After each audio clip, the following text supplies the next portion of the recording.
এই ছাগলটি তীব্র জ্বর ও শ্বাসকষ্টে আক্রান্ত হয়েছে। তো ছাগলটি চিকিৎসা করতে আসলাম। তো শ্বাসকষ্ট ও জ্বরে আক্রান্ত হলে কিভাবে বুঝবেন?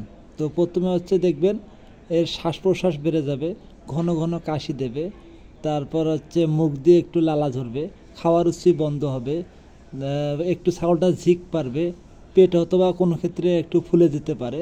তাহলে বুঝবেন তাপমাত্রা 104 থেকে 106 ডিগ্রি পর্যন্ত হবে। তাহলে বুঝবেন যে এই পশুটি আপনার শ্বাসকষ্ট বা নিউমোনিয়া অথবা তীব্র জ্বরে আক্রান্ত হয়েছে।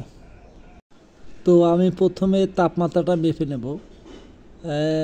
এই পশুটির তাপমাত্রা হচ্ছে 100, এর তাপমাত্রা হচ্ছে 106 ডিগ্রি। তার মানে এই পশুটি জ্বরের মধ্যে আক্রান্ত হয়েছে। তো প্রথমে আমি ব্যবহার করবো হলো স্টাভেট, এরপর ব্যবহার করবো হলো রেনামাইসিন, তারপর ব্যবহার করব স্টোনভেট প্লাস, এরপর ব্যবহার করবো হচ্ছে স্টোনভেট প্লাস। তো 3টি ইঞ্জেকশন আমি পশুটাকে ব্যবহার করব। প্রথমে স্টাভেট যদি ব্যবহার করি আমার বলা হচ্ছে 3 ml। এরপর রেনামাইসিন এলএ এটি ব্যবহার করবো হচ্ছে 2 ml। আর স্টোনভেট প্লাসটি ব্যবহার করবো হচ্ছে 1.5 ml।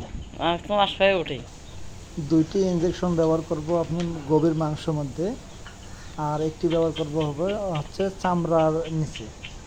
তো রানের মাংসের মধ্যে ব্যবহার করব প্রথম হলো 2টা রেনামাইসিন এবং স্টাভেট।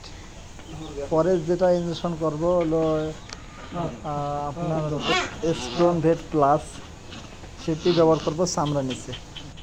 গবাদি পশুকে জ্বর এবং শ্বাসকষ্ট আক্রান্তের বেশ কিছু কারণ আছে, তার মধ্যে কয়েকটা আমি বলি। একটা হচ্ছে ভেজা স্যাঁতসেঁতে পরিবেশে ছাগলকে রাখলে, তারপর বৃষ্টি ভিজলে, বৃষ্টি ভেজার পর দীর্ঘ সময় ধরে শরীরের মধ্যে ঠান্ডা থাকলে, না মশাই দিলে, তারপর দুর্ঘটনা জনিত কারণে কোথাও আঘাত পেলে আঘাতের কারণে জ্বর হতে পারে, তারপর কোনো কিছু খাওয়ানোর পর শ্বাসনালীতে গেলে আপনার শ্বাসকষ্ট দেখা দিতে পারে, তারপর আপনার ভাইরাসের কারণে আপনার জ্বর বা শ্বাসকষ্ট দেখা দিতে পারে। তো বিভিন্ন কারণ আছে এসব রোগ আক্রান্তের, তবে কয়েকটা হলো গুরুত্বপূর্ণ কারণ হচ্ছে এগুলোই।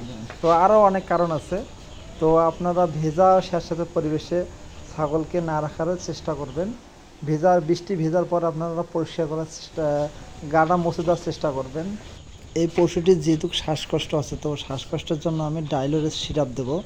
এই সিরাপটি 1 চামচ করে খাওয়াবে এবং পানির সঙ্গে মিক্সার করে মুখের মধ্যে স্প্রে করবে, তাহলে এই শ্বাসকষ্টটা কমে যাবে।